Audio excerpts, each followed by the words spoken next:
আসসালামু আলাইকুম। ইবিএস টিমের পক্ষ থেকে সবাইকে স্বাগতম। আমরা যখন কোনো ওয়েবসাইটে রেজিস্ট্রেশন করতে যাই, অনেক ওয়েবসাইটে দেখায় যে আমাদের যদি ইমেল অ্যাড্রেস আমরা টাইপ সঠিক না দিই, সঠিক ইমেল অ্যাড্রেস টাইপ না দিই, আমাকে একটা এরর মেসেজ দেখাচ্ছে। তো অ্যাকচুয়ালি আমরা এই ভ্যালিডেট করাটা দেখবো অ্যাকচুয়ালি কিভাবে আমরা ভ্যালিডেট করতে পারি ফর্ম ডাটাগুলো। আমরা ধরেন আমি একটা মার্কআপ করে রাখছি এবং এখানে একটা সিম্পল ভ্যারিয়েবল ক্রিয়েট করছি, যেটা ইউজার যেটা ইনপুট করবে সেটা ভ্যারিয়েবল স্টোর হবে। তো আমরা ধরেন যে কোনো ভ্যালু এখানে দিয়ে সাবমিট করতে পারি, বাট আমি চাচ্ছি যে এখানে শুধুমাত্র ইমেল অ্যাড্রেস দিবে, ইউজার ইমেল অ্যাড্রেস ছাড়া অন্য কিছু দিতে পারবে না। তো ধরেন আমি এখানে ফার্স্ট ইকো দেই। বর্তমানে যে কোনো টাইপ ডাটা এখানে ইনসার্ট হবে, যেহেতু এটা টেক্সট। এখন আমি এখানে ইমেল দিয়ে দিলাম। যদি ইমেল দিয়ে দিই তাহলে আমাকে অবশ্যই এখানে ভ্যালুটা ইমেল অ্যাড্রেসটা দিতে হবে। যদি আমি মেহেদি শুধু একটা স্ট্রিং দিতে চাই, তাহলে আমাকে একটা মেসেজ দেখাচ্ছে, এরর মেসেজ, যে please enter N email address. অর্থাৎ আমাকে এখানে অবশ্যই ইমেল অ্যাড্রেস টাইপের কোনো কিছু দিতে হবে। ধরেন আমি email address valid email address type দিলাম, এখানে সাবমিট দিলাম, আমাকে এটা সাবমিট হচ্ছে। তো ধরেন ইউজার এখান থেকে ইমেল অ্যাড্রেসটা চেঞ্জ করে দিল, ইনস্পেক্ট এলিমেন্ট দিয়ে টেক্সট করে দিল। এখন কিন্তু আবার নর্মাল স্ট্রিং সাবমিট হবে। তো এটা বুঝতেই পারতেছেন, যদি আমরা HTML দিয়ে করি এটা অবশ্যই সেফ না। তো যে কারণে আমরা এটা ইমেল অ্যাড্রেস দিয়ে করবো। আপাতত এটা আমি টেক্সটই রাখি এবং এখানে কোডটা কেটে দেই। এখন ফিল্টার ভ্যালিডেট করাটা জন্য আমাদের অনেক ওয়ে আছে, যেমন আমরা রেগুলার এক্সপ্রেশন ইউজ করতে পারি। রেগুলার এক্সপ্রেশন কি সেটা অ্যাকচুয়ালি এখন বর্তমানে জানার দরকার নেই, এটা খুবই কমপ্লিকেটেড একটা জিনিস। তো আমরা যেটা দেখবো যে সিম্পল ওয়ে একটা, এবং অবভিয়াসলি একটা খুবই ভালো এবং ইজি একটা ওয়ে। তো সেটা হচ্ছে যে আমরা নর্মাল ফিল্টার বার একটা ফাংশন, এই ফাংশনটার মাধ্যমে, sorry filter not file, filter বার ফাংশনটার মাধ্যমে আমরা চেক করতে পারবো যে আমাদের ভ্যালিড ফর্ম ডাটাগুলো কি ভ্যালিড কিনা। তো ফার্স্টের প্যারামিটার, এখানে দুইটা প্যারামিটার দিতে হবে। ফার্স্ট প্যারামিটার হচ্ছে আমরা যেটা চেক করব, অর্থাৎ আমাদের যে ভ্যারিয়েবল সেটা দিলাম, এবং সেকেন্ড প্যারামিটারে আমাদের দিতে হবে যে আমরা কি টাইপ স্যানিটাইজ করব।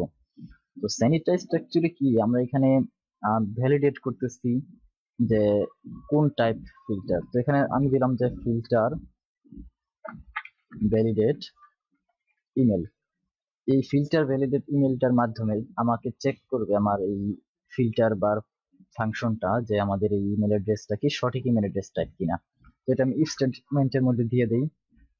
যদি এটা হয় তাহলে করবে যে ওকে, যদি ইমেল অ্যাড্রেস টাইপ হয় সঠিক, আর তা না হলে ইকো করবে এরর। আমি একবার চেক করি। নর্মাল আমি একটা স্ট্রিং দিয়ে ট্রাই করি ফার্স্টে, নট মেহেদি। এরর দেখাচ্ছে কারণ এটা ভ্যালিড কোনো ইমেল অ্যাড্রেস টাইপ না। বাট যদি আমি সঠিক ইমেল অ্যাড্রেস টাইপ দিই এবং সাবমিট করি তাহলে আমাকে ওকে দেখাচ্ছে।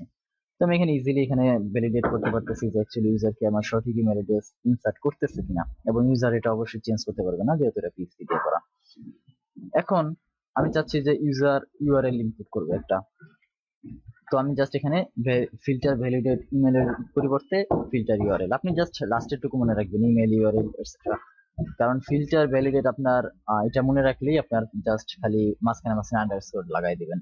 তো এখানে এখন চেক করবে যে আমাদের এই যে ইনপুট যেটা করতেছে সেটা কি সঠিক ইউআরএল টাইপ কিনা। অর্থাৎ এখন আমি ধরেন দিলাম, আমাকে এরর দেখাচ্ছে, বাট যদি আমি সঠিক একটা ইউআরএল দেই এবং এখানে সাবমিট করি তাহলে আমাকে ওকে দেখাচ্ছে।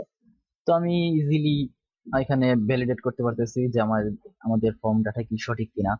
অনেকে আবার রেগুলার এক্সপ্রেশন ইউজ করে, তো যারা একবারে নতুন তাদের জন্য এটা অবশ্যই একটা বেটার চয়েস। তো আরো অনেক টাইপ আছে, যেমন ধরেন আমি আইপি চেক করতে চাইতেছি যে ইউজার যেটা ইনপুট করছে সেটা আইপি টাইপ কিনা। ধরেন কোনো কারণে আমি আইপি চাইতেছি, তো ধরেন আমি একটা আইপি টাইপ দিলাম, সাবমিট দিলে ওকে দেখাচ্ছে, বাকি স্ট্রিং দিলে এরর দেখাচ্ছে। আপনি যদি চান সব কয়টা লিস্ট পেতে যে অ্যাকচুয়ালি ফিল্টার ভ্যালিডেটের কি কি আছে, তাহলে আপনি ফিল্টার ভ্যালিডেট লিখে সার্চ দিলে পিএইচপি ডকুমেন্টেশনে আপনি সব লিস্ট পেয়ে যাবেন। তো এখানে দেখতে পাচ্ছেন যে ফিল্টার ভ্যালিডেট বুলিয়ান, ওটা চেক করবে যে ইউজার যেটা ইনপুট করছে সেটা বুলিয়ান টাইপ কিনা। তো বুলিয়ান টাইপ হচ্ছে শুধুমাত্র ট্রু অর ফলস, অথবা যদি বাইনারি আকারে বলেন 1 অথবা 0। 1 হচ্ছে ট্রু, 0 হচ্ছে ফলস। এটা কম্পিউটারের ভাষায় অবশ্যই কাজে লাগবে দেখবেন। বিশেষ করে যারা সি প্রোগ্রামিং করেন তাদের অবশ্যই এটা কাজে লাগবে। তো এখানে ফিল্টার ভ্যালিডেট ইমেল, যেটা আমরা একটু আগে ইউজ করছি ভ্যালিডেট ইমেলের জন্য, ইমেল ভ্যালিডেটের জন্য। এবং এখানে ফ্লোট, অর্থাৎ এটা কি ডেসিমেল আকারে বা দশমিক আকারে, যেটা একদম শুদ্ধ বাংলায়। এবং এটা হচ্ছে ইন্টিজার, মানে এটা চেক করবে যে ফিল্টার যেটা ইনপুট করছে সেটা কি ইন্টিজার কিনা। এবং এখানে আপনি আরো একটা ফাংশন আছে ইন্টিজার চেক করার জন্য, সেটা হচ্ছে যে ইস ইন্ট। তো এই ফাংশনটা আর ওই ভ্যালিডেটের মাধ্যমে পার্থক্যটা অ্যাকচুয়ালি কি, আমরা এখানে রেঞ্জ দিয়ে দিতে পারবো। এখানে দেখতেছেন যে আরো ইয়ে আছে, ফিচার আছে, যেটা আমরা রেঞ্জ দিয়ে দিতে পারবো, মিনিমাম রেঞ্জ এবং ম্যাক্সিমাম রেঞ্জ দিয়ে দিতে পারবো। এবং এখানে আপনি সব ডকুমেন্টেশন করতেও পারবেন।